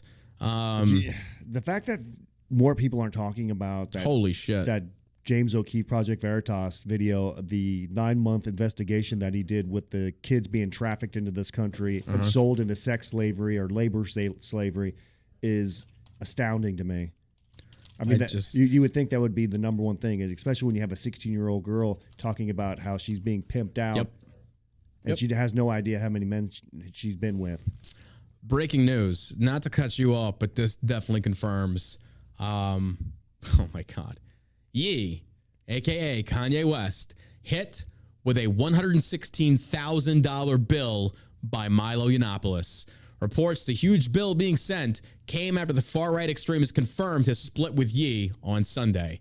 Milo was grifting. Yeah. Milo was campaign consulting, and he grifted Kanye. And now Kanye is going to have to pay Milo. And this is Milo's way of putting two pennies together. This dude, what the fuck? This guy simped for Kanye. Oh my, if any of you, if you're in Milo's Telegram right now, and you still follow this guy, this dude has fallen so far from grace, you gotta be kidding me. That you can still stand this guy. I'm just at a loss. I'm at a loss how anybody could just be in favor of this. Let's read this real quick. Reports of the huge bill being sent came after the far-right extremist confirmed he split with Ye on Sunday. That's not any real surprise. Again, Ye's going to alienate everybody around him. Milo Yiannopoulos and Ye, a.k.a. Kanye West, have agreed to part ways with some pointing to a hefty bill from Milo as the reason. According to reports, the far-right agitator was fired by West from the rapper's 2024 presidential campaign team. Yiannopoulos confirmed the departure on Sunday, December 4th. Ye and I have come to the mutual conclusion I should step away from his political team. Yiannopoulos wrote in a post on Telegram, I will continue to pray for Ye and all of his endeavors. But sources claim that a bill he sent to West for $116,000 dated December 1st led to the firing. These same sources state that there was never a financial agreement made between the two, and that since the Father Stretch My Hands rapper hasn't officially declared that he's running for president, everyone who works with him has done so on a volunteer basis. That includes far-right extremist Ali Alexander and white supremacist Nick Fuentes, whom Ye has spoken about Ye has been in the company of these past couple of weeks. Yiannopoulos claimed that he arranged the pre-Thanksgiving dinner meeting with former President Donald Trump and Ye and Fuentes at Trump's Mar-a-Lago resort complex to make Trump's life miserable in an interview with NBC News. Fucking knew it. Yeah. Yiannopoulos does not seem to understand. I think he does. I think Yiannopoulos is at the bottom of the barrel now, and he's going to do anything he can to scrape by and pay the debts, the massive debts that he's incurred worldwide. This right here, I'm not even sitting there pretend like I saw this coming from a mile away. I'm putting further thinking. It was like, this was Milo Yiannopoulos' way of hitting at Trump. This was a hit piece at Trump. And he got Kanye for almost 120 grand. Now, I doubt Kanye's going to pay the bill. You don't think so? No. How's Milo going to fight it?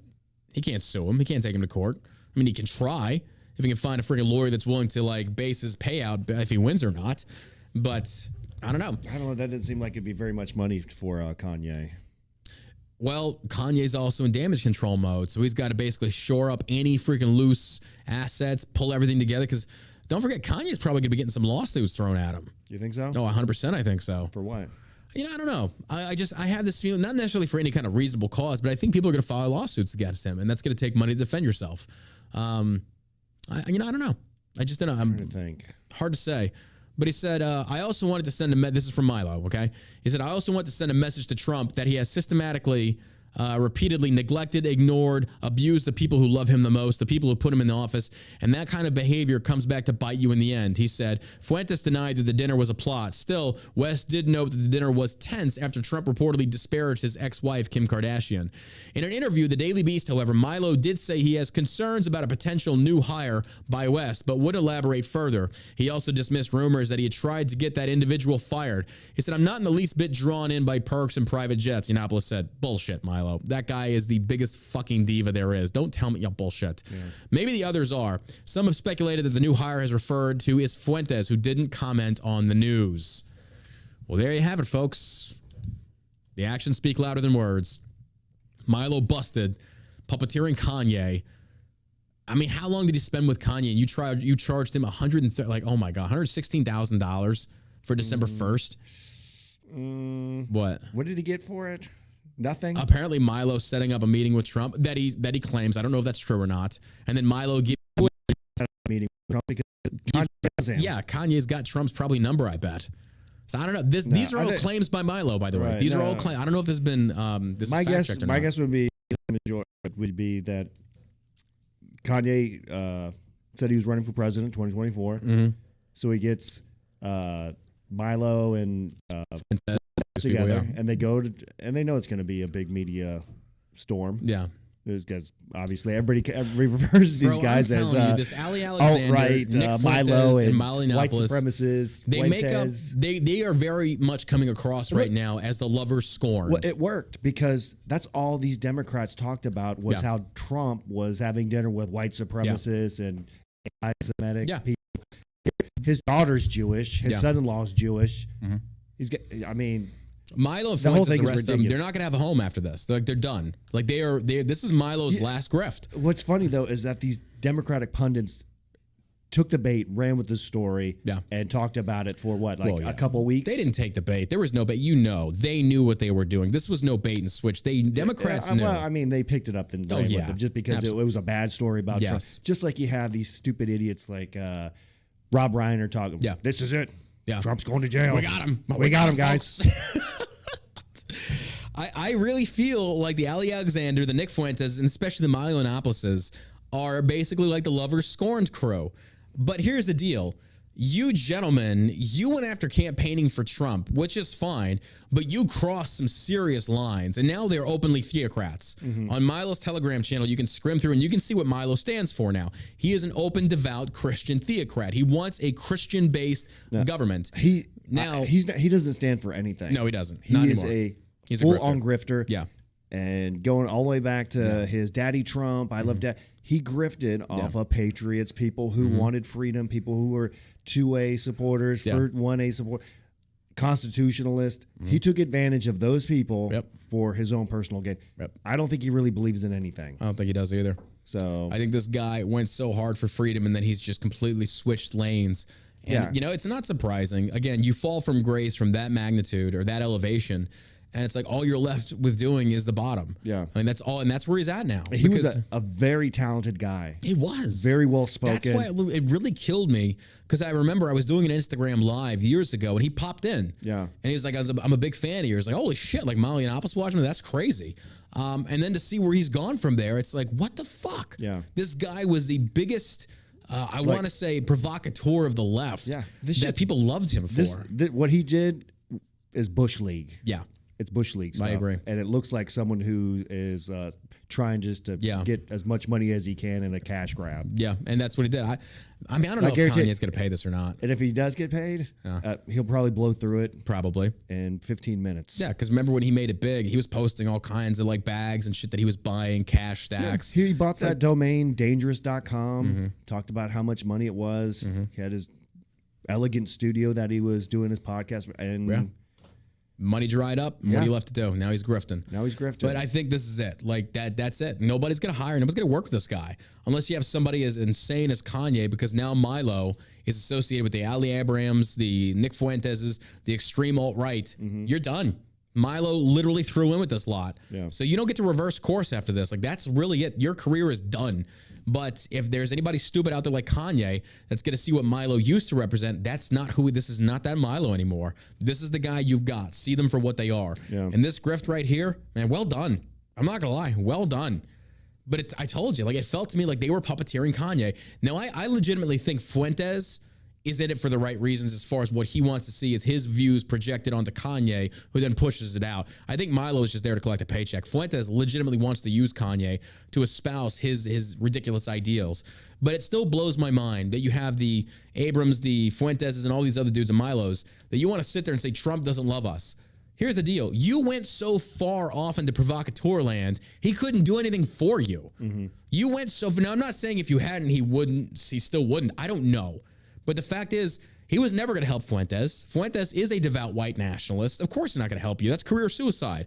Ali Abrams, I don't really know much about this dude. I talked to him once on a debate a long time ago. I'm not impressed. I'm not impressed with this kid. And then Yiannopoulos, his actions speak for himself. Yeah. I mean, they speak for himself. And then when Yiannopoulos goes out there and, he turned on, he was one of the first, besides Ann Coulter, I think he was one of the first people to turn on Trump, which was very surprising. Because, again, this guy rode Trump's dick hardcore. Mm-hmm. And then, I do feel like there are some little acorns there that do need to be discussed as far as Trump turning his back on some of his biggest loyalist followers and influencers. But you know who Trump is heavily in bed with? Turning Point. I can see that. If you're not a member of Turning Point, you ain't in the in club. You are not going to get close to Trump. Yeah. Look at every single one of these blue check influencers. Look at every single one of these political activists. Well, here they're all in bed with Turning Point. Turning Point is an organization that is to be reckoned with. They do get people out there to go vote, which is great. Yeah. But I feel like they're a bunch of grifters. Yeah. Well, the Democrats have legacy media. Yeah. Right? Yeah. Good point. That's their propaganda wing. Yeah. So what does Trump have? Trump has Turning Point. Yep. I'll tell you what, Charlie Kirk, he is on point with his statistics. Like listening to him debate, talking about, I saw a video of him, a girl asked him what CRT was without using any of the woke talking points or whatever. I see she worded it some way like that. Yeah.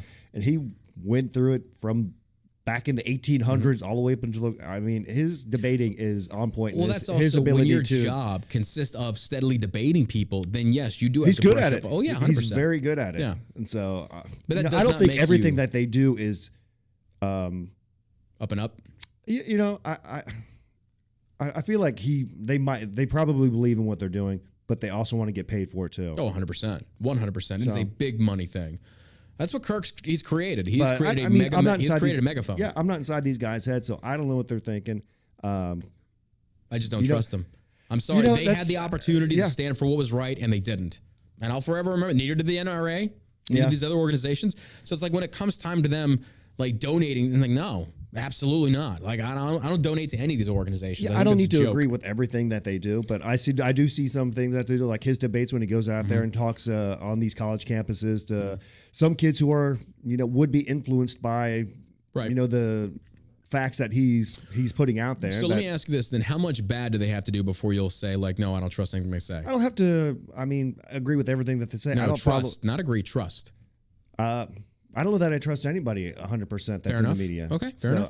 Going all the way back, we were just talking about Milo. Yeah. We're like, okay, here's a guy. You start to learn early on, especially in the Trump era, where you're having all kinds of people come out, because I think you had a country that was so tired of being silenced, and you weren't able to talk about anything, and if you did, you were racist, and then you finally just get to the point where you're numb, and you hear these people like Milo who will stand up and he's like, hey, I'm a homosexual married to a black guy and a Catholic, and he goes, puts all of his credentials out there. That we know of, because apparently from the what he grift said, and he starts talking about conservatism and all this other stuff. He's like, oh, okay, so like Milo could have spearheaded this massive anti-GOP establishment movement, and he didn't. I'm not really a let down by that. hardcore conservative. I'm a centrist. I want small government, and that's it. Low taxes. Stay out of my business. Let me live my life. Don't try to make me do one thing or another.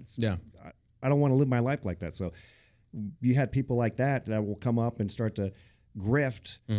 And I think from seeing where these people evolve to, you're like, well, kind of put everybody at arm's length and, vet their material that they're saying, what they talk about. Like I said, I like listening to Dan Bongino's podcast because he always comes with his receipts. Yeah. No, I can respect that. I like to listen to other people's viewpoints. And like I've talked about this other guy, H.A. Goodman, before, who was a hardcore Bernie Sanders supporter. Right. And, he's more of a independent libertarian now, where he gets on his podcast and he talks about the things that are going on and how the Democratic Party has failed him. Yeah. It's just, you could see who's on the side of truth versus just who wants to be right. You see, the way I look at it, though, is I remember when Turning Point, I don't know if they still do this, but like back in 2016, 2017, we were sitting there pushing so hard against identity politics. And what does Turning Point do? They turn around and have like a Jewish leadership summit, a black leadership summit, all these other leadership summits except white leadership summit. Why? And the case, the case still goes into it. It's like, I get that you want to beat the left, but you don't have to sink to their level and still segregate and diversify our own party. How can you sit there and say that we're for unity and then turn around and segregate based upon race or sexuality or whatever the case may be? Yeah. It's ridiculous to me. And that's why I feel like Turning Point, it gets people there, but not to the point where they need to be as far as like being devout constitutionalists. Yeah, I agree. I don't like the, separating everybody, black, Hispanic, Asian, white, whatever. Yeah. It should be just one body. I agree. I used to see that in the church too. I saw people like Anna Paulina, same thing. Yeah. I knew her before she really got big on social media, and there was nothing about her heritage, nothing. And then she throws her head in the political ring. Next thing you know, everything is Hispanic, yada yada yada. I was like, okay, this is where we're going with this. It's like, so now what we're doing is we are segregating ourselves according to basically ethnical thought.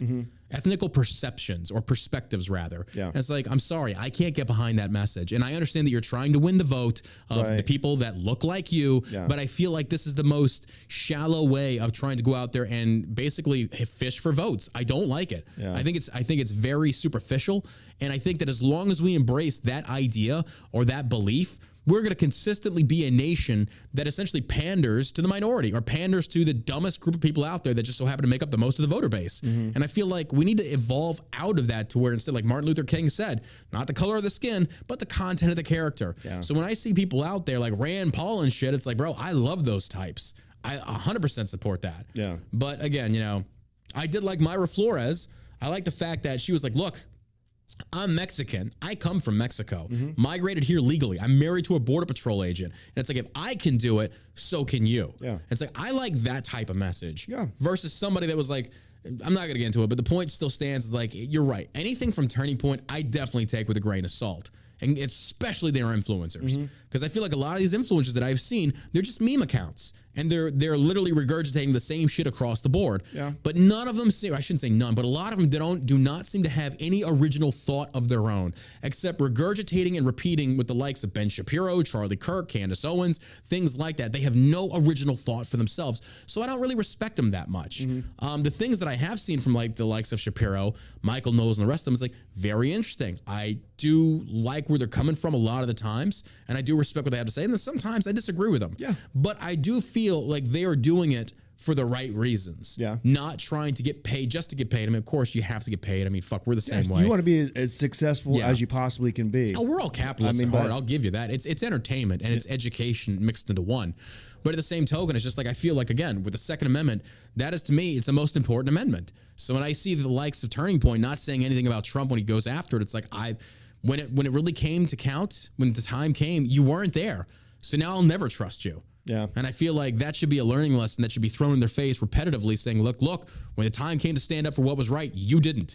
So why can you sit there and say yourselves and call yourselves constitutionalists and all this other stuff? And they always fall back. It was like, well, we're a 501c3. We're a nonprofit. We can't talk about policy. Yeah, bullshit. Yeah. But it is a shame to see what happened to Milo because, like I was saying before, I felt like Milo could have definitely evolved into the anti-GOP establishment and spearheaded that movement and really taken it to new heights. He had the way to do it, but instead, and that's kind of the point is, I would never trust anything he said anymore. Yeah. He's lost all credibility. Well, just the simple fact that he stood behind Kanye or Ye for 2024. It's like, Milo, you're an intelligent dude. You know, Ye does not have a chance in hell. Yeah. Why are you doing this? You know, this is career suicide. And basically, he just wanted a paycheck. He needs money. He needs money. Yeah. Yep. Milo, I'll give you $10,000 to come on the show. No, not really. No. Not really. Not really. You had your chance, bro. You had your chance. Because Amory reached out to him, and Amory talks to Milo all the time. They're friends, and Amory never got a response from Milo. I don't know why, because I think it's because Milo is a little bit of an elitist, and we're not big enough for him. Granted that we get like 200,000 to 300,000 downloads a month, which is great. It's not Ben Shapiro status of like 1 million per episode. Yeah. Hopefully one day that'd be great. I doubt it because we're not mainstream GOP and we say fucking cunt, or at least I do. Voice of the people. But that's where we stay with Milo and the rest of them. And again, this just comes off as, like I said, the lost boys that were scorned and alienated from the party because you basically sided with the alt-right. So naturally, the boomer neocons are not going to embrace you. Yeah. And it's not like you're us. It's kind of like independent. They just really ostracized themselves from some of the dumb shit they pushed. Yeah. And it's delving into white Christian nationalism. And those the bits that you're talking about that the left is getting, it's the Fuenteses. Fuentes is doing so much damage to the right now. And it's mind-boggling. Like, Alex Jones never should have had him on there. And I'm not saying that he shouldn't be allowed or should be canceled, but I'm not saying that. I'm talking about for credibility purposes. Having that dude on your show, nope. I'll have to go and look at his material because I haven't looked at anything that just other than. Over the years, I've had shit sent to me and I'll watch segments in full context. And it's just like, no, I can't agree with that. Mm-hmm. Plus, how old is he? 24, 25, I think. Yeah, he's still a virgin. I'm like, he's never been married. I don't care if he's not a virgin or well, no, the reason I married, say that is because he has a lot to weigh in on relationship issues. Oh, okay. It's like, no, dude, you don't get to tell me how to drive a car if you've never driven a car. Sorry, it just doesn't work that way. I don't want to hear you. You can say whatever you want. I don't take anything you say seriously. But Nick Fuentes targets the young minds of this nation, the young dudes that are looking for a father figure, and they see that Nick like a little elder brother to kind of guide them in the right direction. He's a man of principle and conviction. I'll give him that. They're just the wrong principles and wrong convictions. Mom, and that's the truth. So you got their trolls and shit like that. They go after people, but these kids are so. Nick makes the impressions and they fucking love it. But right now, Nick sees that he can attach himself to Kanye, and he literally got in a room with Donald Trump. Mm-hmm. Bro, that's it. That's the top. He made it. And he's back in the news. He's got people talking about him. His audience is going to grow. And I wouldn't be surprised if Alex Jones continues, because he's sitting there like, my buddy Nick Fuentes. Like, bro, you are an idiot. You are an idiot, Alex Jones. What the fuck are you doing? Like, bro. I would get that you want to host people for debates or a conversation, but then to turn around, it's like, my best buddy, but be like me, go like, my best buddy, Dan Crenshaw. It's like, no, Congressman Crenshaw, who I am friends with, but we don't talk all the time. But it's like, but we're not best buddies. We're just not. Now, if Crenshaw came out as like a devout, like white nationalist, like, I'm not even going to say friends. I would say acquaintance. It's like, I know him. He comes on the show to debate. But as far as like, do I send him Christmas cards? No, I don't. I still don't, actually. So, yeah, there we go. But that was breaking news. Appreciate people sending that to me in my Instagram DMs. That was, it exposes a lot of what we kind of thought. It confirms it. So we'll keep you abreast of that situation because that's very interesting. Not surprising, though. Welp. Move over skilled and talented video game players on Twitch and things such as that. Amouranth, the AKA Titty streamer of them all, she gets sent a $70,000 and a taser. What? Yeah, that's the level of simpery from men. This is like, I'm sorry, you can't even call yourself a man at this point.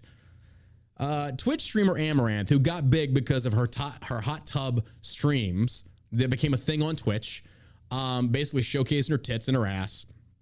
And she made a lot of money of dudes paying her. This is a level of simpery that I have never seen before. All because probably because these social type dudes are very socially awkward. They're very socially awkward.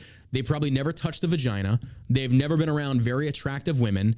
So a lot of them are probably successful because as a result of being socially awkward, they put more energy into becoming financially successful. And they see it as a way as maybe I can buy affection. And these women see this and I shouldn't say take advantage. They know what they're doing. And the dudes giving them money, they know what they're doing. It's this transaction process of I'm going to pay for internet love. Would you do it? Fuck no. On OnlyFans? Wait, would I like do an OnlyFans for me? Yeah. Like no. Stream in a hot tub if you're making $70,000 a month? Hell no. Because I could. I totally could. Dude, I would fucking crush it on OnlyFans right now. Like, I thought about it. Not like seriously do it, but I was like, dude, considering the audience I've had before, all I have to do is start saying, hey, I'm on OnlyFans now. That probably would get a lot of people interested in saying, because I'm a good looking dude. I will confirm that. I know this. It's not me sucking my own dick. I'm aware of this. But I know if I push something out there on OnlyFans, I would be very creative with it. It would not be me just jerking my gherkin. It's going to have some nice softcore photo shoots. No. So you have thought I would about fuck it. it. No, You bro. thought about it. I thought about it in a sense of kind of like, how easy would it be to What would cash I in do? on that? What would I do? What wouldn't I stick in my ass? No, but I see a lot of, I even have personal friends that have started OnlyFans. I don't support it. I think it's a very stupid way of going about earning revenue, but to each their own, you know, do what you want to do. But the simple fact that somebody sent her $70,000, like, what are you thinking, dude? But Hats off to her, I guess. I mean, Twitch streamer Amouranth gets sent a lot of things, but this latest package from an anonymous fan is probably the most ridiculous. The streamer opened the package live on video and found $70,000 in cash and a brand new iPhone and a taser inside. It also included the number for a prepaid bodyguard service. Amouranth commented that there was nothing creepy, presumably in reference to the parasocial relationships of some of her fans form with her. There's nothing creepy? Are you kidding me? There's a note that said, "You've got the best OnlyFans." There's no other. I know OnlyFans. I This know is OnlyFans. incredible. This is the best one. As well as streaming on Twitch, Amouranth was the biggest content creator on adult site OnlyFans, earning over $1.5 million every month. I mean, that would Holy be hard shit. not to be like, you know what? Let me get a hot tub, jump in it. Can't do it. Can't do it. Nope. Sorry. I know that maybe some people's stances on that, or that's just that's stupidity. But I do pride having at least some shred of self-respect without cashing it in, and that's what our generation has turned into. Hence, why so many women are going to OnlyFans. You're cashing in on your self-respect, and I'm telling you this right now.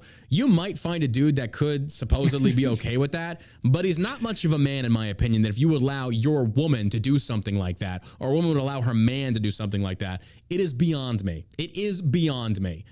But at the same token, we live in a society of degeneracy. I mean, it's not surprising. So she has been suspended from Twitch multiple occasions, but now she owns a range of businesses and other investments. If you're looking for someone new to watch, we've got a list of the biggest Twitch streamers. And again, I love how feminists get on there and they cry about, oh, women underpaid, blah, blah, blah. Women have a massive leg up. Massive leg up on things like Twitch and things similar to that. All you got to do is show a little titty and dudes are going to come flocking to you because they've never actually had vagina in their life. And I've actually seen Amouranth in real life. It was at TwitchCon, and she walked by before she really blew up. She's like, fuck it, she's a midget. She's tiny. I was just like, I expected her to be taller, but whatevs. And apparently she lives in Houston because apparently she's been in the news multiple times of people like literally trying to assault her and break into her home. So when she says there's nothing creepy about the relationship she's formed with her fans, I disagree because the break-ins say otherwise. Worry, I think, or concern would be some psychopath trying to... falling in love, like some crazy person. Yeah. Or perhaps she did this herself. Maybe. It grabbed headlines. Anonymous fan. Maybe she did this herself. It could be a freaking PR stunt. But the simple fact is, dudes just, they subscribe if it is, to it's her. smart. I mean, she's obviously pretty good at showing her tits. No, when she first started Hot tub, streaming, I don't know. I saw it. I went in there and I've looked like, what the fuck is it? You can't help. It's a train wreck. I gotta watch this. So you watch this, and she's just like swirling around the hot tub, answering comments. There's no intellectual stimulation. It's literally just, oh, there's a hot chick, and like dudes are probably jerking off to this.